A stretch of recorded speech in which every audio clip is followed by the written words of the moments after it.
seen, and here now up to the last, in the last 2 years, we've had 10. And again, that's just the ones that came into Mary Bridge. There certainly could be other injuries that went to other hospitals, went to Harborview, went to anywhere. So this is just looking at our Mary Bridge data, but we have definitely seen a big increase. Next slide. This is another US slide, just because when the numbers are bigger, you know, the statistics are more powerful. So I kind of want to show you a little bit of both. This is just looking at our accidentals. So these were not intentional, doesn't include a suicide, homicide, drive-by, anything like that. And you can see nationally, we definitely peak in those younger ages, as we kind of alluded to before. And the peak is kind of between ages 2 and 4. What's interesting also about this slide is for each age that you see along the bottom, it separates out the males and females. And overall, 80% of the victims are males. We have less data on the shooters than we do about the victims, because we don't always have that. But that's pretty significant. And again, 76% of these unintentional shootings when it comes to children are, again, from unsecured gun weapons in their own home. Next slide.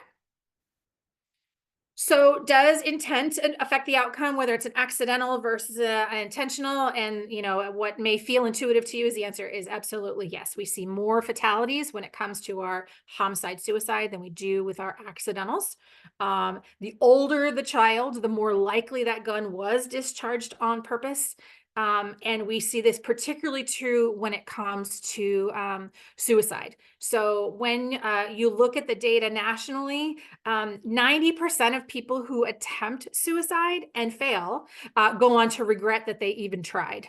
One of the problems with when people attempt via gun is 90% of the time that attempt is fatal. So they don't get a chance to get to that point of regretting and feeling like, okay, maybe that was a temporary thing, and now I'm feeling better and I'm getting the help I need, whatever of that. So making sure that an attempt isn't with a firearm is actually a very significant way that we can reduce suicides in our community. Next slide. All right, so now we're back to some Mary Bridge specific data, and this is kind of, again, looking over that same 9-year span. And what I did is I broke down our firearm injuries by age, so you can kind of see across the spectrum. This is not just accidentals, this is all of them combined.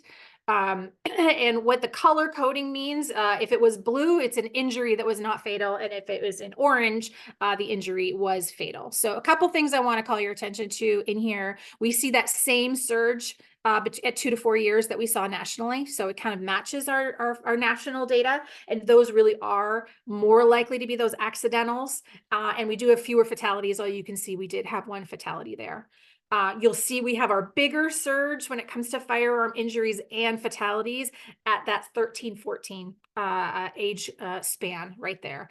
And the other thing that matches our national data is that even at Mary Bridge, when we break it down by gender, it's 76% of the victims, again, are male. And again, it was 80% nationally. So again, we're tracking with kind of nationally how this is going. And I kind of crossed over it, but you can see that I put in my notes there on the left that the youngest case that we've had at Mary Bridge in this 9-year span was actually only 2 days old when it happened. So we see this across the spectrum, and regardless of the age of the kids and the families that you guys are working with, this is an important educational set of tips to kind of factor in when you talk to families and questions that are worth asking. All right, next slide. I also looked at our Mary Bridge data and tried to break it down a little bit to demonstrate the racial disparities that probably will surprise no one, unfortunately. And what I did here, the purple bar is kind of what percentage of our Pierce County population is that particular ethnic group. And then the black bar was next to it is the percentage of firearm injuries that occurred with somebody from that racial or ethnic group. And then the blue one is the percentage of the deaths that we saw. So what you can see looking here, if we start all the way on the left, our white population is over 70% of the population of Pierce County, but just over 30% of the firearm injuries we see and under 30% of the fatalities. So you could say that group is underrepresented in the data. If things were kind of fair and there were no disparities across different racial and ethnic groups, those bars would be equivalent to each other. And when you look at our Black population and then our BIPOC population that is, a little bit broader, adding in other groups to it, you can see that those groups are overrepresented in both our firearm injuries and our firearm fatalities.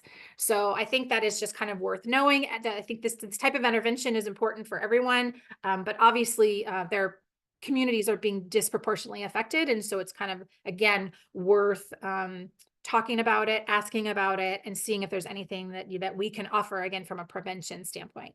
And yes, Carol, I'm happy to share it. I imagine it's already going to be shared with whatever Kendra posts, but happy to share all of my slides. All right, next slide. So from a prevention standpoint, so that was like the data dump that I put on you about the why this is important, because I hope that this kind of did kind of push through that this is an important topic to be talking about with families.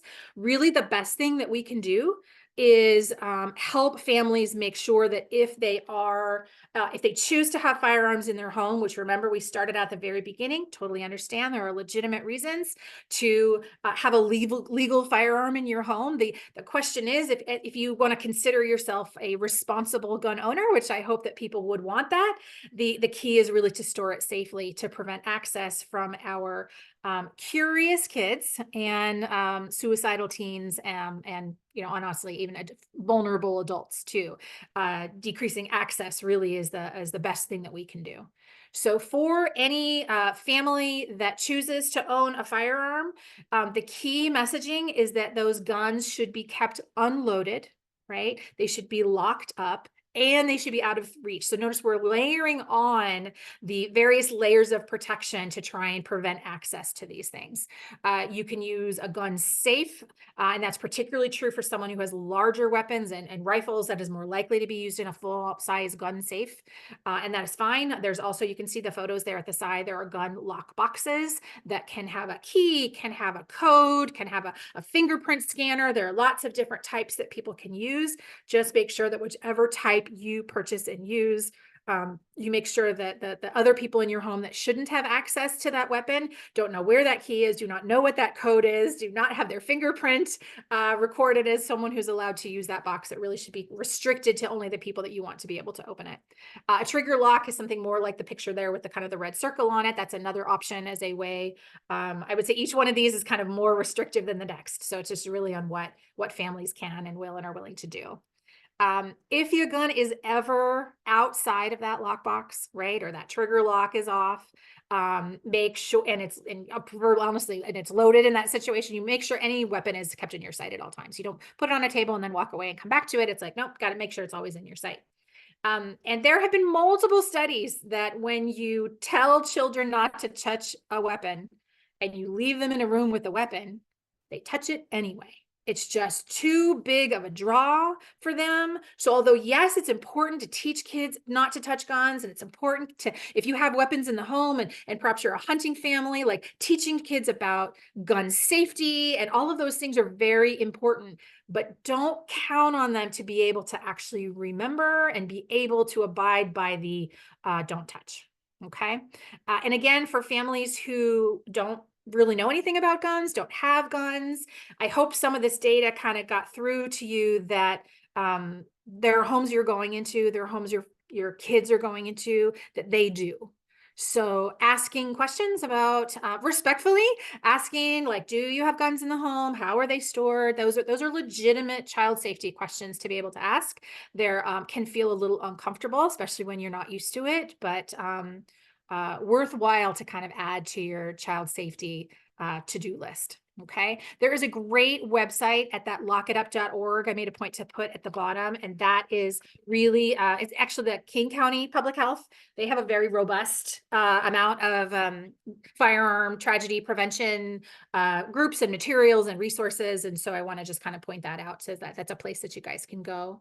I'll also say I don't have any information on it today, but I know there are conversations happening with Seattle Children's, because they have a large firearm tragedy prevention group, and they go around the state and have gun lockbox distribution events. And there is going to be one in Pierce County this summer. So we don't have the date locked down yet and all of that. It's going to be at Sportco in Fife that you guys, as you go up and down I-5, you guys have seen. So keep your eyes and ears open. And again, I'm a PCPC board member, so I'll make sure to kind of share as that information comes about. But that will be an event that you could send families to actually get a free lockbox and be trained on how to use it correctly. We've done it a couple other times in Pierce County pre-pandemic.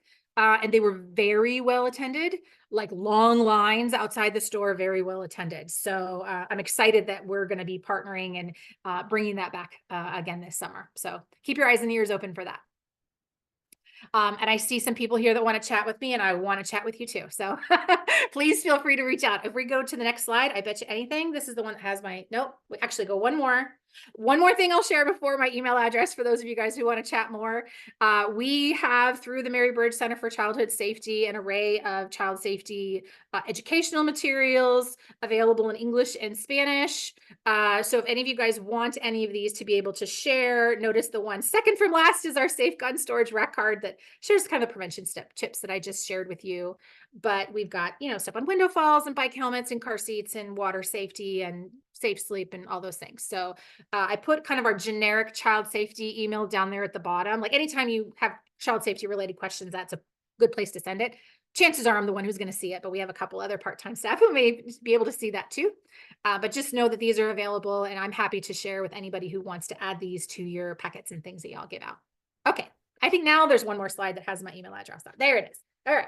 So those of you that want to chat more about these kind of things, or really anything child safety related that kind of is under our little purview, my email address there is just my name, erin.summa@multicare.org. I'm happy to chat anytime. I will play with anyone who wants to play with me. That's kind of my goal. So I always like to end with this quote from Maya Angelou, because I think it really fits our child safety info. We are all doing the best we can, and when we know better, we're going to do better. So hopefully this helps you guys feel like you can intervene a little bit in this way and talk to families about this topic, which I know can be a pretty politically and emotionally charged topic to talk about. So a lot of people would rather just kind of stay away. And we're trying to stay out of the political, or stay out of the, do you want to own a gun or not? Should you own a gun or not? Like we're just not even going there. It's like, if you're going to, how can we keep our kids and our families safe? So I think I stayed within my time within about a minute. So I can take questions if you think there's time for that. Otherwise, people can reach out to me. We unfortunately don't have time for questions, but really, really appreciate this focus on harm reduction. Erin's contact here, erin.summa@multicare.org. Erin, thank you so much for being a leader on protecting our kids. You're very welcome. Thanks for letting me talk today. Thank you. Our next presenter, Liz Montgomery, is here from NISSA. And without further ado, I'm just going to pass it on to you. Liz, thanks so much for being here. Oh, you're very welcome. I am happy to be here. I was asked by Erin, actually, to share resources that NISSA Safe Start that we offer for Pierce County families and agencies. And so I just want to do a quick overview. Next slide. So our goal is to ensure that every child celebrates their first birthday and beyond free from unintentional death and injury due to unsafe sleep, or from being unrestrained or not being restrained at all in their car seats, and that no family should grieve alone. So Safe Start is our child health and safety piece of NISSA, and Healing Together is our bereavement piece, or bereavement support piece for NISSA. So next slide. We're actually founded, NISSA was founded, it used to be actually the SIDS Foundation of Washington, founded in 1961 in Seattle, Washington, by Mary and Frederick Dorr. So we are, our roots are in Seattle, Tacoma area. For many, many years, we started as a bereavement support only program. And then when the Back to Sleep campaign was launched in the 90s, we added some health and safety, for safe infant sleep on there too. So, and have been moving forward ever since. So what we offer for our Pierce County families, you can see what we provide to Pierce County. That's just an overview. We're going to go through all of this coming up. So next slide. And by the way, we are now in 2019, we actually moved our headquarters from Seattle to Coeur d'Alene, Idaho, which is where I'm at right now. So we do serve Pierce County. So myself or Aileen Carroll, who is a resident of University Place, and we serve on 4 different infant death review teams, one for Pierce County, King County, Snohomish County, and Spokane County. That's gonna be starting up here soon. Next slide. So for the safe infant sleep portion for our Pierce County families, we serve as the fiscal agent for the PCPC Safe Sleep Committee. We do the majority of the grant writing, the majority of the grant reporting. Erin helps with that too. We provide the training for the Safe Sleep certified hospitals. We provide lots of professional training for home visiting agencies for Pierce County.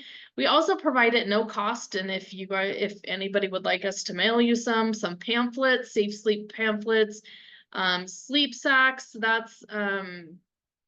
those are reserved for our trained partner agencies. So if you, we do a free training every year for our partner agencies, we can provide maybe some sleep sacks, and of course the Sleep Baby Safe and Snug board books. Next slide. So we have, in hopes of, we do, break down barriers of access and provide equal access to childhood safety information. We have our online education portal at safestartnw.org. Next slide. And we offer many classes taught live online via Zoom by content area experts. All of our classes are evidence-based. And everyone and anyone is welcome. We've had people from Europe in our classes, back east, all over the United States. So these classes are very popular. And like I said, they are taught live. So please send your families. We teach a 1-hour Safe Sleep 101 class. And that is online again. And we mail out a sleep sack to anybody who takes this class that has a baby. And that's offered about 3 times a month. Next slide. So we teach a car seat safety 101 class. That's once a month. That's taught by a child passenger safety technician instructor. And it just goes over different types of car seats, how how to pick out a car seat, just your basics. Car seat safety. Next slide. We teach a child safety 101. It covers infant child CPR, basic first aid, and newborn care. That class is taught by an American Heart Association instructor for safe infant sleep. And somebody is at my office door, of course. Hold on just a minute. Sorry, there's 2 people here, so just a sec.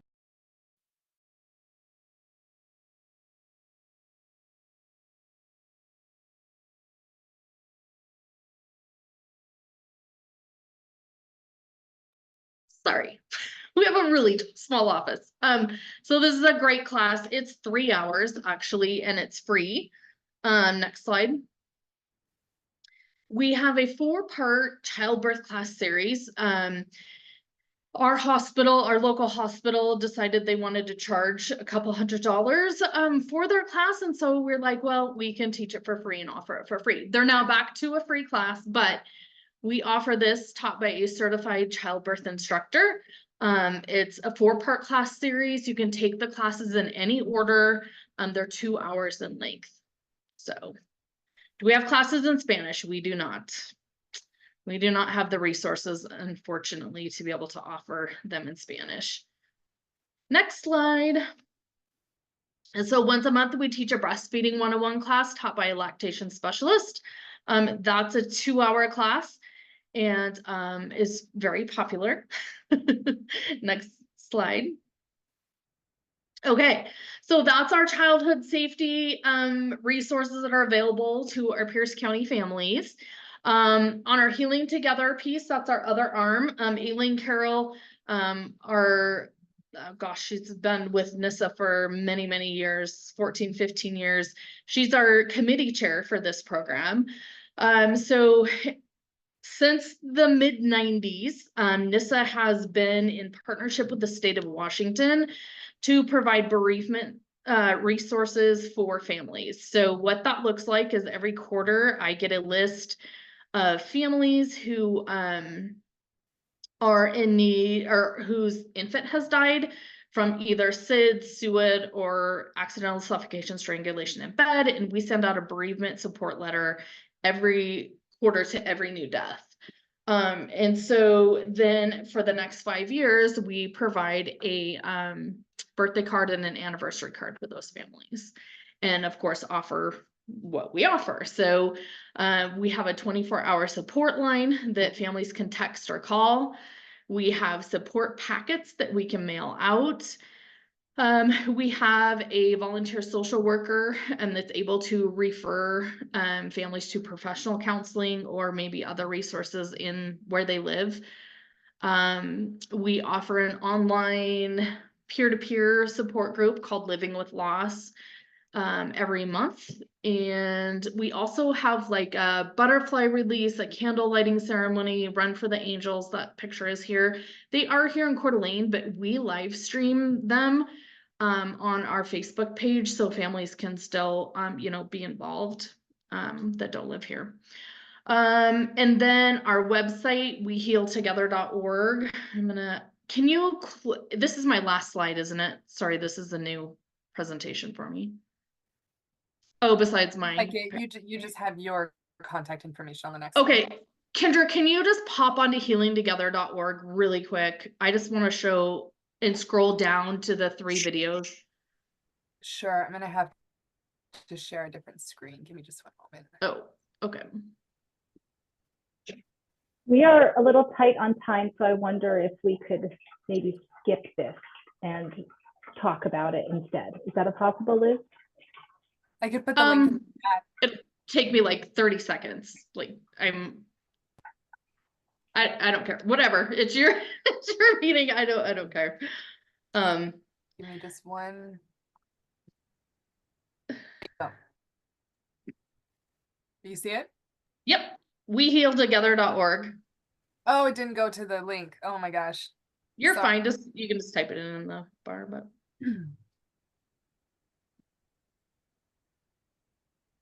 and then just scroll all the way down for me. There's 3 videos that we're really, really proud of and have worked really hard on. And I know that right there that go up, the 3 purples.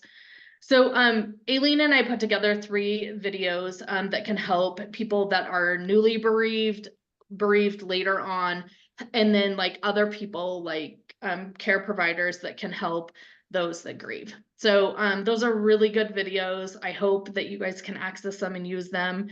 And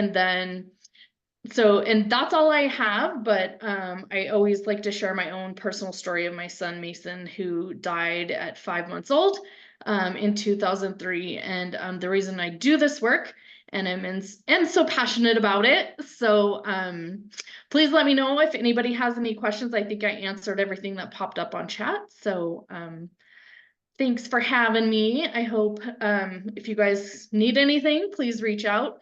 Erin and I work together all the time. So if you are in contact with Erin, she knows where I am all the time too, but you have my cell phone. So thanks for having me. Thank you so much, Liz. Appreciate you sharing your story. Appreciate you providing these incredible resources to our families. You're welcome. Our last speaker today is Dr. Angela Chien from Evergreen Health, who will be talking about postpartum hypertension and heart disease in pregnancy. Thank you so much for being here. Well, thanks for having me. I've also brought a friend with me, and you'll get to meet her later on in the presentation. I know this is kind of the end of your meeting, So I'm going to try to go quickly. If I go through anything too fast, you can always reach out to me by email, but I really want to get to sort of where we are with postpartum hypertension and sort of how we can engage with community partners and this Blue Band initiative that's kind of rolling out through the state. But let's go to the next slide.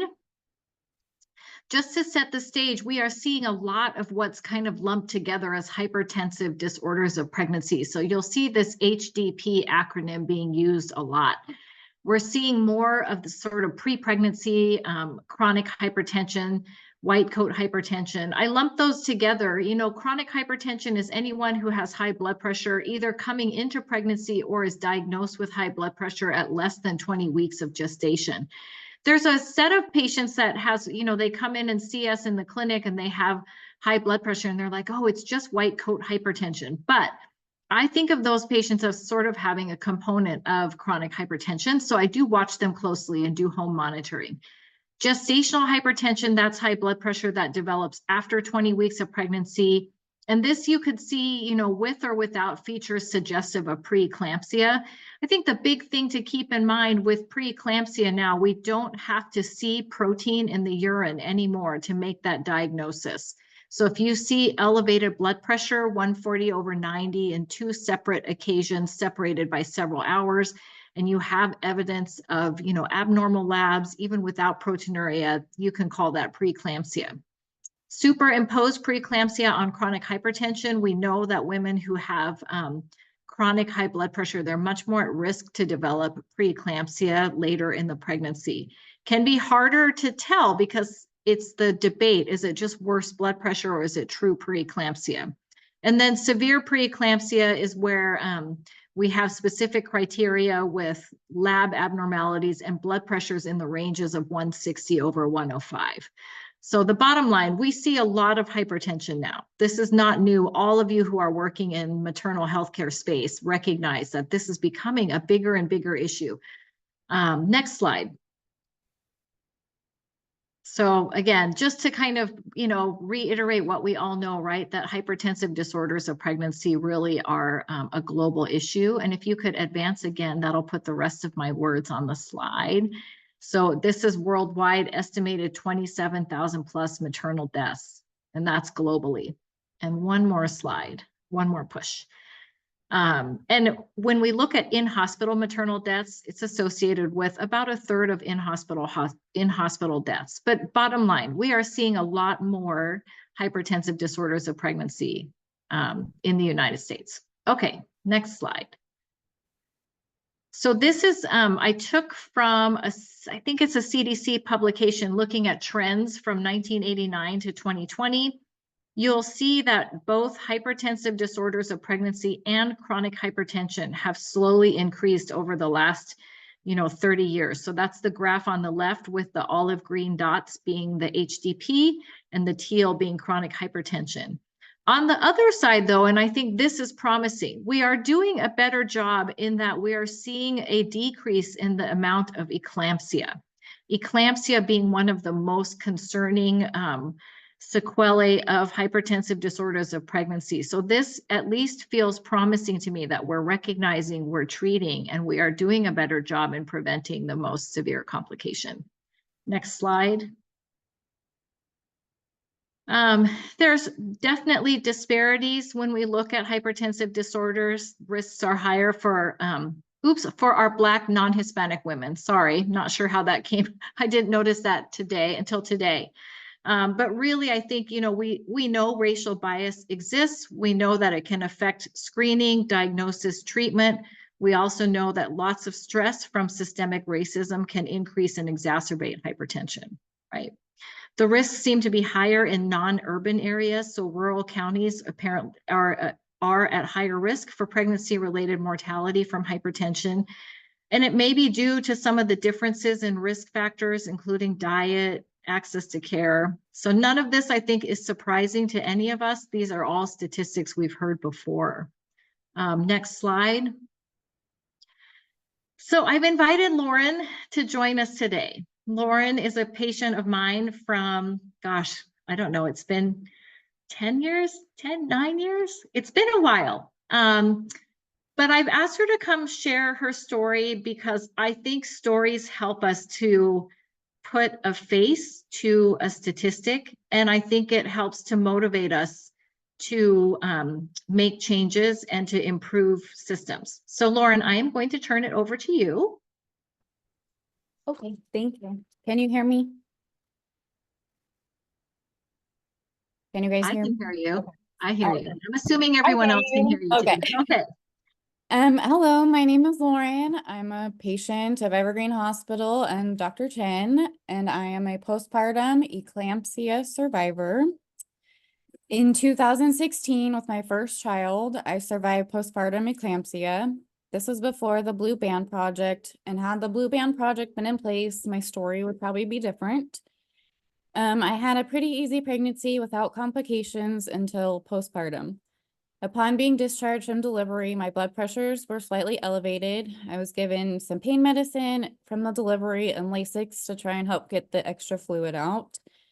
2 days later, I attended my postpartum appointment at the lactation center, where again, my blood pressures were elevated. They sent me to get my blood drawn, but at the time wasn't showing anything on the blood work. Just the blood pressures and the swelling were my symptoms. The next day I went to the store where I had checked my blood pressure again, and it was still elevated. As the day went on, I remember having this headache that just would not go away, even being on all the pain pills from delivery. I went to sleep for about an hour and woke up where it felt even worse, which is pretty unusual for me. So I arrived to the ER showing signs of preeclampsia and was basically given a few pills and sent home, is what it felt like to me, and to return to Dr. Chien the next day. 4 hours after I was released from the ER, I started having uncontrollable seizures at home. Again, something that could have possibly been prevented had I been wearing a blue band and been admitted to the hospital. While this was happening, I was unconscious and my world was black and only know what I was told during this time. I remember waking up in the ICU, not knowing what had happened, also not knowing I just had a baby or even what her name was. A bizarre feeling that I don't wish on any new mother during critical bonding time. I finally moved out of the ICU the next day. I was finally released a week or so later when we got the dosing of medications under control and we all felt comfortable enough for me to go home. Thankfully, I have no lasting effects from having eclampsia besides being scared to be left alone for a while, as I had some PTSD from the event. It was scary to think about having another pregnancy and can't help but think this is going to happen to me again. But with the help of Dr. Chien's assurance that I was going to be under a watchful eye, I had my second daughter. I took my blood pressures daily at home, along with baby aspirin every day. I had one scare at about 33 weeks where I randomly fainted. My husband and I had no idea what was happening, so I was rushed to the ER by ambulance and refused to leave until I was thoroughly checked over. Thankfully, it turned out to just be a random fainting, and my daughter and I were fine. I had no other complications or signs of preeclampsia. Once I delivered, I remember Dr. Chien saying, "We have these new blue bands now because of you." Luckily, it wasn't needed during that time. Moving along to my third daughter, a little different pregnancy, but again, nothing in the terms of preeclampsia. I was also being seen by Dr. Chien, no longer at the office she was before. This was terrifying to me. I needed this doctor to know every detail in my history. Turns out the new OB and I had knew Dr. Chien, and she gave her the lowdown. My blood pressure during labor was good and delivery was a little scary when I started hemorrhaging, which made my blood pressure go too low. This doctor had said that the blue band wasn't necessary, but I requested to wear one anyways, knowing what could happen if I didn't. I was discharged once my blood pressures were normal again, and the night I went home, my blood pressure cuff started reading a few high numbers. I wasn't sure if they were accurate or not, as they were normal upon leaving. I felt fine otherwise, and my postpartum appointment was the next morning. At my postpartum appointment, the nurse noticed my band right away, and she said, "Tell me about it." So I told her who I was and why I was wearing it, and told her my concerns about my blood pressure rising. At that point, she had called the on-call doctor, who just happened to be Dr. Chien. It was no hesitation as to send me over to triage, admit me, and put me on magnesium. Thankfully, the magnesium did its job, and I was given blood pressure medication upon being discharged, which I didn't need for too long. And besides having the history, the fact the nurse noticed the band immediately and checked my blood pressure shows how it can work. This didn't only affect me, but my husband as well, and family. I can't even imagine the emotional pain he endured. During the time of my first pregnancy, I feel like there was a lack of patient education. I was told if you have a headache, seeing spots, etc., to report to the ER, but I don't remember being told why or what could happen if I don't seek treatment. I had heard of preeclampsia, but never eclampsia, or that either could happen postpartum. I am proud that my story could help all mothers with preeclampsia or at risk. It's a simple idea that could have a big impact. I'm excited to see it go statewide and love to see it go further. While I don't have any medical input, I feel like my patient experience is valuable. Thank you for listening, and I'd be happy to answer any questions anybody might have. Thank you, Lauren. Does anyone have questions for Lauren? They may come up as we talk a little bit more about the blue band. You know, that was a tough, I think, that was a tough thing for us to go through as a system, to realize that with postpartum hypertension, that there were so many gaps, right? And I think that's part of why we're both here today. And we really want to educate about the blue band, which Lauren is correct. The blue bands came to be at Evergreen shortly after what happened to her, and it changed a lot of processes as well. And so we are both big believers in the blue band. So let's go to the next slide. I think the hard thing with postpartum hypertension, it's happening a lot more. I think all of you, again, in maternal healthcare space, we're seeing a lot more. The rates reported are kind of variable, like 2 to 5%. I think it's hard to actually quantify how much we're seeing it, because some patients postpartum are being managed as outpatients, which means we're not tracking that in any of our data. Typically, postpartum high blood pressure refers to hypertension after delivery through 6 weeks postpartum. Most patients had some form of hypertension during pregnancy, but there are patients like Lauren who have new onset of high blood pressure, typically occurring within that first 5 to 7 days after delivery.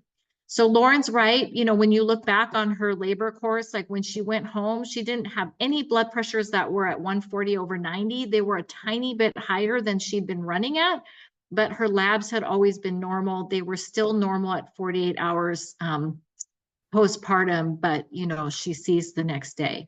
It was a pretty terrible thing.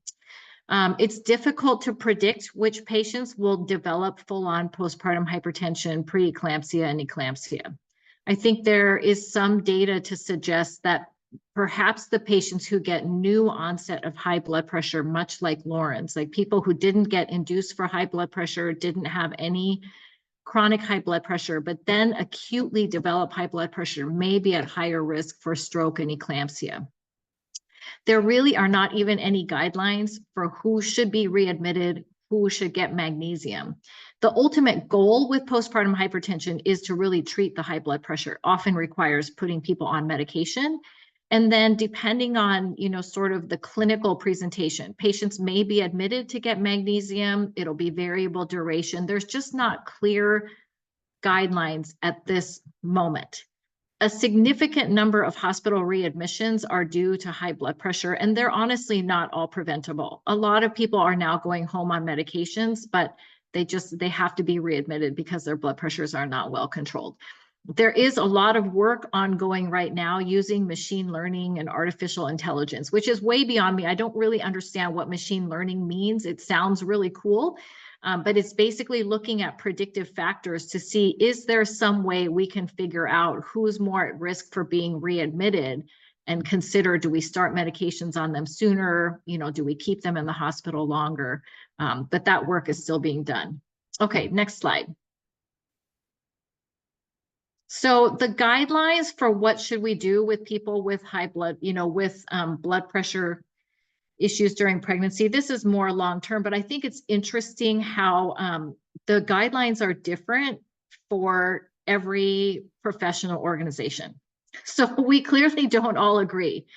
Typically in the US, we tend to go by what ACOG says. So ACOG recommends that if someone's had high blood pressure during pregnancy, a blood pressure check at their primary OB care provider, and then additional evaluation. The American Heart Association chooses not to weigh in. They kind of let ACOG decide for what to do immediately postpartum. There is really compelling evidence, and what California recommends is that if somebody has high blood pressure during pregnancy, they actually have follow-up within 48 to 72 hours after discharge. Next slide. And this is again, I feel like I didn't order my slides very well. I apologize. This is sort of talking about for long-term follow-up. So we look at what's recommended by ACOG for within 2 weeks, within 3 months, and then after that, ACOG kind of disappears and allows the American Heart Association to take over. But the problem, as you all know, in the perinatal space is that once someone's 6 weeks postpartum, often the obstetrician says, "It's been nice seeing you," and they don't see the patient back. But really what's recommended is having closer follow-up, like at 3 months postpartum and then within a year. And then for patients who have had severe preeclampsia or eclampsia, there's been conversation about whether those patients really need referral to a cardiologist because of their long-term cardiovascular risk is higher. Next slide. So in general, this is what, ACOG says, that there should be a plan for postpartum care established by the patient and their obstetrician during prenatal care. This is again for people who have high blood pressure during pregnancy and then who develop it postpartum. And this is what American Heart Association says. So we do have recommendations. How vigorously we're actually adhering to these, I think, is debatable. Right. And for the OBGYNs, we often don't necessarily see our patients back beyond that pregnancy episode. And that's the biggest gap right now. Next slide.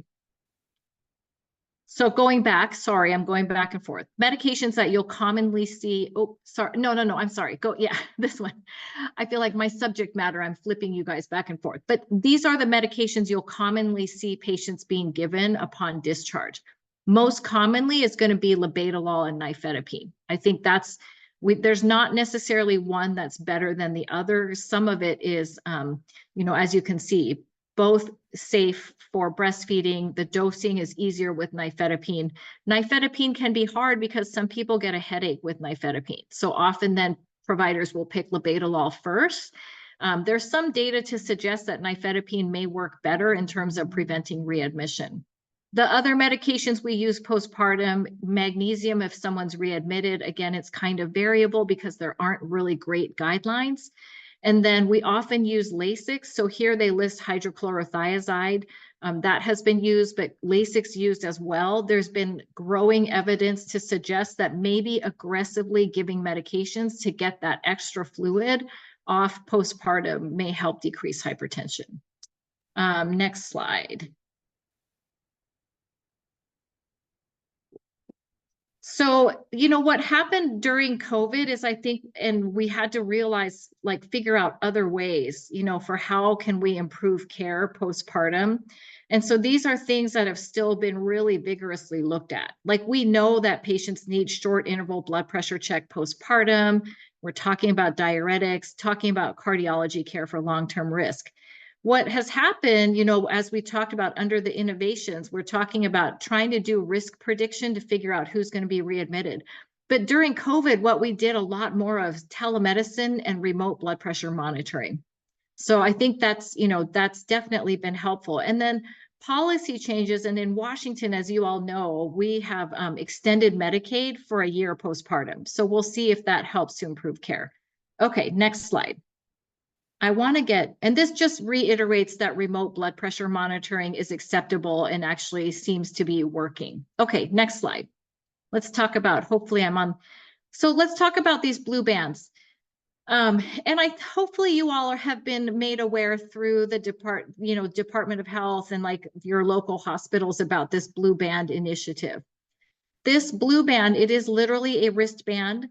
It is placed on patients who are at high risk for preeclampsia, eclampsia, any kind of hypertensive complication of pregnancy. You can put it on during pregnancy if someone gets diagnosed with high blood pressure. In Lauren's case, she actually wanted to wear her band during her subsequent pregnancies because her first pregnancy put her at increased risk, and it made her feel better to have that identifier that I am more at risk.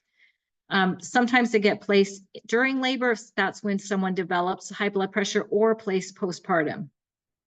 One of the key components of this blue band is education. Like, you know, Lauren is very gracious, but we did not do a good job. I did not do a good job educating what the exact risks are with preeclampsia. And we go over those warning signs a lot, but I don't know that we really impart on people exactly what those risks are. So I think patient education in terms of the immediate risks of hypertensive disease of pregnancy, but long-term risks, that's, I think, a big focus. This is a planned statewide rollout, and the plan is to engage with community partners. So basically, so EMS is aware, so our community doulas, so home health nurse, public health nurse is just aware of the significance of the blue band. And yes, at present, right now, the blue bands are being placed like doctor's office at the hospital, but certainly like in the community, if there are planned out of hospital births, any concern about high blood pressure, you know, and it can always be brought up. This is the point of having community partnership and patient engagement, is because it's a good conversation to have. You know, who's at risk, who should have a blue band identifying them as potentially higher risk for complications. And I think next slide. So yes, this is just to go on to remind everyone, as you all know, postpartum hypertension, we're going to see a lot of pregnancies affected by it. Treatment of postpartum hypertension really focuses on blood pressure control, seizure prophylaxis. Unfortunately, not exactly 100%, you know, protocoled as to who gets readmitted for magnesium. We are evolving systems to try to improve access to postpartum blood pressure monitoring. I think we're trying to do home monitoring, which requires getting patients blood pressure cuffs, which can be tricky, and using telehealth through their provider offices. We're trying to then get better care through primary care. Medicaid expansion may help, but I think some of it is, again, patient education, and our job is to remind patients that they do really need primary care. You know, they do need to have long-term follow-up with this increased cardiovascular risk. And we, you know, as with many things, we need to continue to reach our most vulnerable populations, you know, rural areas, our, you know, women of color, our patients who don't speak English as a primary language. And our goal is really to continue educating the community. And I think, you know, I very appreciate Lauren coming to tell her story. As you can see, it's a hard story to tell. It's a hard story for all of us. If you see one patient who's seized and has bruises on their face, you sort of say, wow, I never want to see that again. You only have to speak to one husband to say, hi, I'm just checking in on Lauren, and have him say, I can't talk to you right now. EMS is here working on my wife, to make you realize that this is a gap. So we appreciate all of you.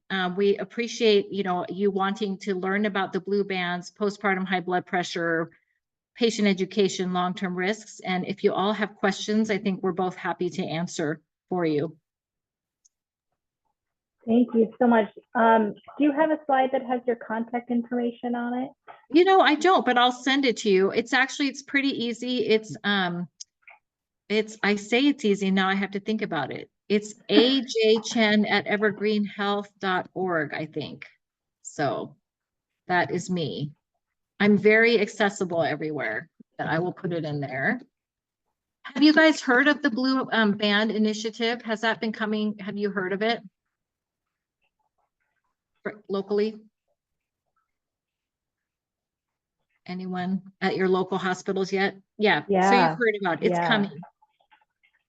We're very excited about that. It's been, you know, we've had them at Evergreen since about a year after Lauren had her seizure. It took us a while to get all the, you know, to get all the pieces in place, and it's been in place now for, this is year number 7, I think, for us. So we're excited to have everyone join us. Thank you so much, Dr. Chien. Lauren, thank you so much for sharing your story with us. We are here in the healing journey with you, and all very committed to making this better for the next patient. Thank you so much to all of our presenters today. Kendra has put the meeting survey in the chat, the link to it. You also can take a photo of that QR code that's in front of you. We will be meeting again on June 10, again, that's a Monday from noon to 1:30. Thank you so much for being with us here today. This meeting was recorded and we will post it on our website as well as the slides. Thank you all so much. I hope that you have an incredible day. Thank you to our speakers. This was so wonderful. This was really, really helpful information for all of us. I encourage you to follow up directly with the speakers with follow-up questions, and thank you all for the work you do.